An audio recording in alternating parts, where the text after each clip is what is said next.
बहुत बहुत स्वागत है बच्चों। आज आपको हम topic law of conservation of linear momentum ये पढ़ाएंगे। तो law of conservation of linear momentum ये न्यूटन सेकंड लॉ का ही एक स्पेशल केस है कि अगर एक्सटर्नल फोर्स नहीं लग रहा है, कोई एक्सटर्नल फोर्स नहीं लग रहा है, तो फिर क्या होगा? तो उसका जो डेल्टा पी होगा वो जीरो हो जाएगा। इसका मतलब मोमेंटम में कोई चेंज नहीं होगा।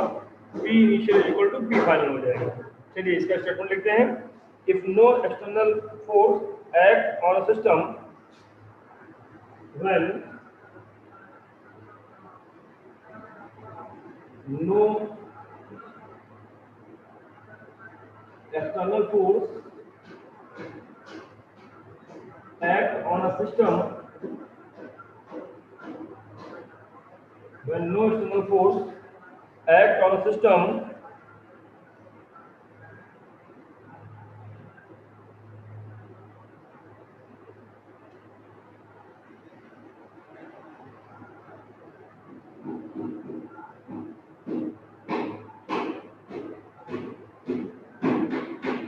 when no external force act on a system of interacting particles, when no external force acts on a system of interacting particles, the total linear momentum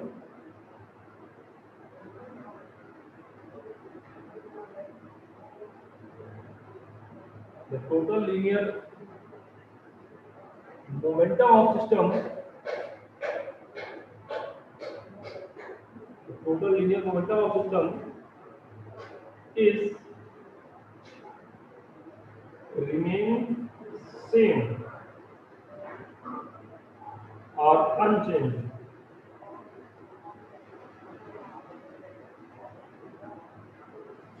same होता है या अनचेंज होता है। चलिए इसका स्टेटमेंट सीख गए आप। अब इसका डेरिवेशन देखते हैं। Derivation of law of conservation of linear momentum by Newton second law.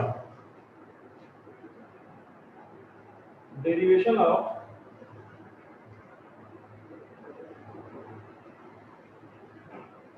Law of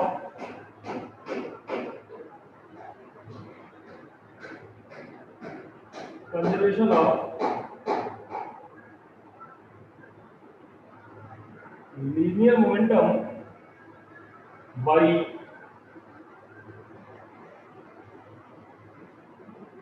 Newton second law.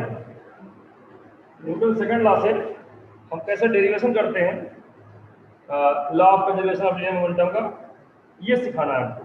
चलिए consider a system of N particle. चलिए consider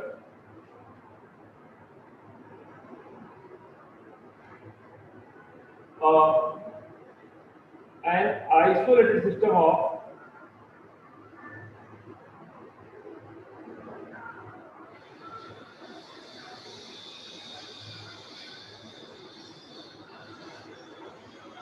n particles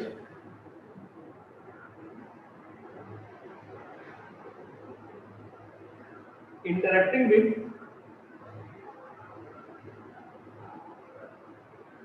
each other। ये n particles हैं जो आपस में interact कर रहे होते हैं। Suppose the masses of n particles are suppose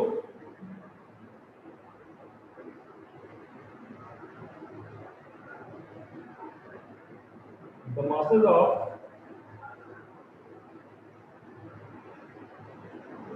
n particles are m1 m2 dot dot dot mn and velocities v1 comma v2 comma dot dot dot vn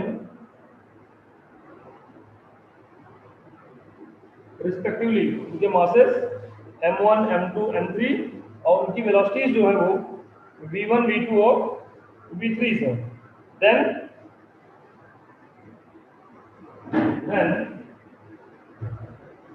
total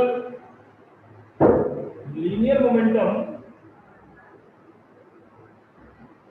of system is, total momentum कितना हो जाएगा, P is equal to P1 plus P2 plus dot dot dot Pn, सारे particles के momentum का sum हो जाएगा, है ना, सारे पार्टिकल्स के मोमेंटम का सम हो जाएगा। तो इस तरीके से आप P को आप m1v1 plus m2v2 plus dot dot dot mn vn के फॉर्म में कर सकते हैं। अब न्यूटन सेकंड लगाते हैं by,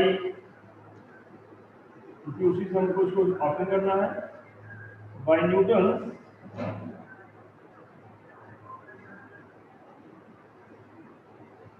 second law of motion we get, Newton second law of motion क्या है भाई, total F is equal to क्या होता है, dp बाई dt होता है, dp बाई dt होता है, और if no external force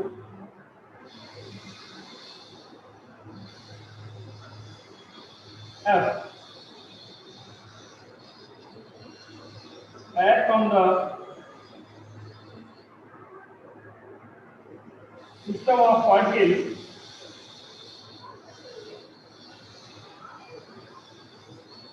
then, अगर यहाँ कोई फोर्स नहीं लग रहा क्या होगा, बाहर कोई फोर्स लग रहा है, then अगर F बराबर 0 हो जाएगा तो फिर क्या हो जाएगा भाई, dp by dt is equal to 0 हो गया। किसी चीज का डिफरेंशियल, किसी चीज का डिफरेंशियल 0 होने मतलब क्या हो गया भाई, किसी चीज का डिफरेंशियल 0 होने मतलब क्या हो गया, डिफरेंशियल इसका 0 होता है जो चीज कांस्टेंट होती है, तो मतलब p बराबर क्या आ गया आपका, कांस्टेंट आ गया, p कांस्टेंट आ गया। p कांस्टेंट होने मतलब क्या हो गया कि p क्या था भाई, m1v1 m2v2 plus dot dot dot mn इन सबका सम कांस्टेंट हो गया, है ना, मतलब टोटल मोमेंटम कांस्टेंट हो गया। अलग अलग मोमेंटम चेंज हो सकता है, अगर एक पार्टिकल मोमेंटम बढ़ रहा है दूसरे घट जाएगा। जैसे अगर आप याद कीजिए, बंदूक और जो बुलेट है शुरू में रेस्ट में रहता है, जब फायर होता है बाहर से कोई फोर्स नहीं लगता है, इसीलिए तो टोटल मोमेंटम फिर कांस्टेंट होता है, 0 ही होता है। कैसे, क्योंकि बुलेट आगे जाएगी तो गन पीछे जाएगी, मोमेंटम तो चेंज हुआ, बुलेट का भी चेंज हो गया, गन का भी चेंज हो गया, लेकिन पूरे सिस्टम का, सिस्टम बोले तो गन एंड बुलेट का सिस्टम, इसका मोमेंटम चेंज नहीं हुआ, शुरू में भी 0 था, बाद में भी 0 रहा। तो टोटल सिस्टम का मोमेंटम पार्टिकल्स का अलग अलग चेंज हो सकता है, इसका बढ़ सकता है, इसका घट जाएगा, लेकिन टोटल पी की जो वैल्यू होगी वो कांस्टेंट रहेगी, कभी चेंज नहीं होगी। उम्मीद है बात आपको समझ में आई होगी। तो चलिए अब हम लोग इसको ध्यान से देखेंगे, समझेंगे, और इसको आप इस रूप में भी कर सकते हैं, अलग अलग पार्टिकल्स के लिए P1 plus P2 plus dot dot dot dot Pn, that's all are constant, है ना, सम इनका 0 होता है। तो उम्मीद है ये बात आपको अच्छी समझ में आई होगी। देखिए, समझिए, और एग्जाम में न्यूटन लॉ लिखने को आए, sorry, law of conservation of linear momentum लिखने को आए, तो आप उसका स्टेटमेंट लिख सकिए, no external force act on system of interacting particle, ना, system of interacting particle, then the total linear momentum of system remains unchange, मतलब डेल्टा पी 0 हो जाएगा। यहाँ देखिए एक शब्द और आया था, आइसोलेटेड सिस्टम। आइसोलेटेड का मतलब क्या हो गया कि एक्सटर्नली कोई फर्क नहीं पड़ रहा उसके ऊपर, एक्सटर्नली टोटल जो फोर्स है वो, मतलब बाहर से ना कुछ ले रहा है ना कुछ दे रहा है, इसलिए आइसोलेटेड शब्द यूज किया गया है। एन पार्टिकल सिस्टम है जो आइसोलेटेड है, माने टोटल एक्सटर्नल फोर्स जो हो रहा है वो जीरो हो रहा है, इसीलिए delta P by delta T zero हो गया, तो पी क्या हो गया, कांस्टेंट हो गया। चलिए अब आपकी बारी है, अब आप कमेंट करिएगा, हमें इंतजार रहेगा।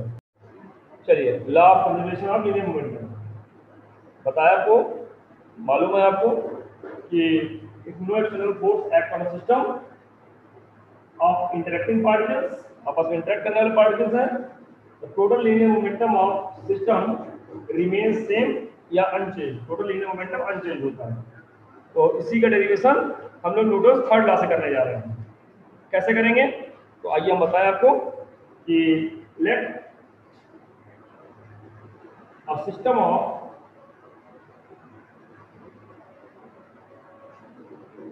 two bodies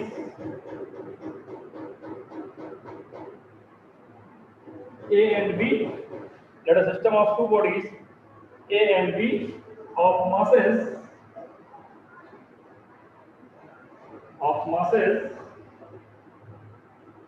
m1 and m2, उनके masses क्या आपके m1 and m2 moving in same direction, moving in same direction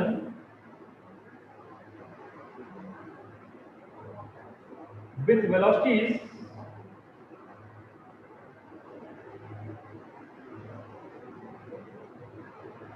u1 and u2,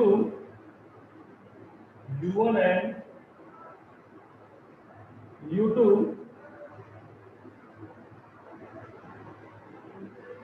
respectively. यहाँ दो मास देखिए, ये m1 है, इसकी वेलोसिटी u1 है, ये एक मास m2 है, इसकी velocity u2 and u1 is greater than u2, u1 की स्पीड ज्यादा, u2 ज्यादा है। अगर u1 तेज चल रहा है, जाकर के क्या करेगा, u2 से m2 वाला टकरा जाएगा ना। चलिए they collides with each other, they collide with each other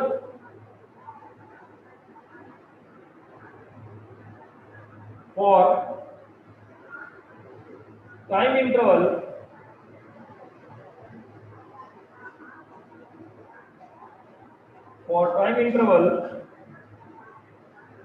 delta t, for time interval delta t, and after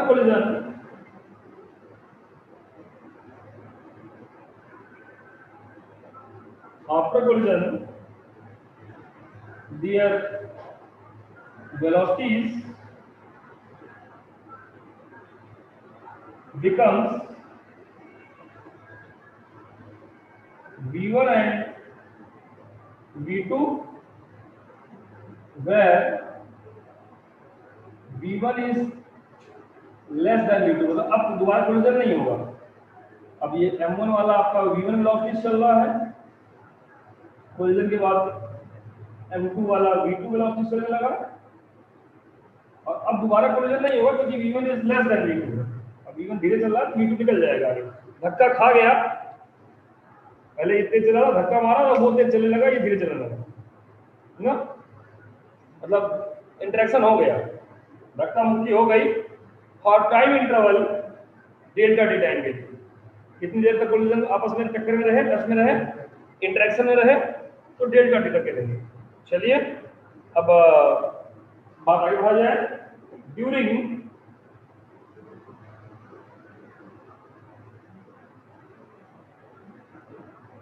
collision body A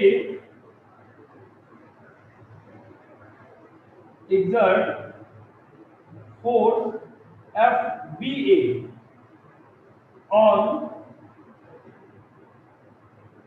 body B, and body B exert force FAB on body A। A ने B पर F B ए लगाया, ए ने लगाया B पर, on B by A, और body B ने and body B exert force F A B on body A, ये दोनों आपस में फोर्स लगाए। उम्मीद है दोनों बातें आपको समझ में आ गई होंगी। अब न्यूटन थर्ड लॉ यूज करना है, by Newton third law of motion F A B is equal to minus of F B A. तो भाई जितना एक्शन लगेगा उतना ही तो रिएक्शन लगेगा, यही तो न्यूटन थर्ड लॉ है। लाना क्या न्यूटन थर्ड लॉ से? न्यूटन थर्ड लॉ से law of conservation of linear momentum लाना है, तो न्यूटन थर्ड लॉ लगा दिया मैंने। एंड एफ ए बी कितना होगा? That is change of momentum of body A upon time. And F B A कितना होगा? Change in momentum of body B upon time, so that, और थोड़ा क्या होता है change in momentum upon time, ये बॉडी ए पर लग रहा है चेंज इन मोमेंटम ए में करेगा, वो बी पर लग रहा है चेंज इन मोमेंटम बी में करेगा, सो दैट, अब ये वैल्यू ध्यान दीजिए, delta P A upon delta T is minus of delta P B upon delta T. क्यों भाई ना वैल्यू डी मैंने भाग गया। अब आप जानते हैं डेल्टा पी दोनों बढ़ जाएगा, तो delta P A is equal to minus of delta P B आ गया। तो डेल्टा पी ए, पहले ए बॉडी का मोमेंटम ये था m1 u1, बाद में कितना हो गया m1 v1, चेंज मोमेंटम कितना आ गया m1 final minus initial, m1 v1 minus m1 u1, ये change in momentum of body A आ गया m1 मास वाले का, और m2 मास वाले का कितना आ गया? That is minus of change in momentum of body B, B में m2 v2 हो गया। पहले कितना था m2, तो m2 v2 minus m2 u2 किया ना। अब क्या करना? m1 v1 minus m1 u1, ये क्या आ जाएगा? m2 v2 plus m2 u2। अब आप देख रहे हैं v वाले को इधर लाएंगे, u1 वाले को उधर ले जाएंगे, तो क्या आ गया ये m1 v1 plus m2 v2, तो उधर चला गया m1 u1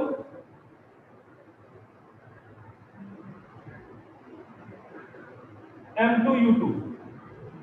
पूरे सिस्टम के लिए final momentum m1 v1 plus m2 v2 है, और पूरे सिस्टम के लिए initial momentum m1 u1 plus m2 u2 है। That is the total momentum, final momentum of system, that is total initial system of momentum. इसका मतलब जो final system of momentum है वही तो इनिशियल सिस्टम ऑफ मोमेंटम है। This is proof of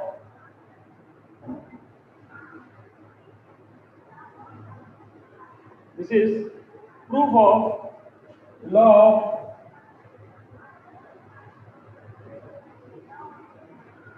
conservation of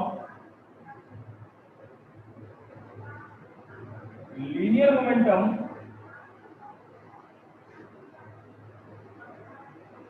by Newton's third law. तो Newton third law का हमने प्रयोग किया, और आप देख रहे हैं थर्ड लॉ का यूज किया और law of conservation of momentum हम ले आए। उम्मीद है ये बात भी आपको अच्छे से समझ में आई होगी। जहां जो दिक्कत रही होगी बिल्कुल हम तैयार हैं। अब आप ये कमेंट सुनने के लिए। बिल्कुल आप कमेंट करिए, बताइए और हम उसको रिजॉल्व करें।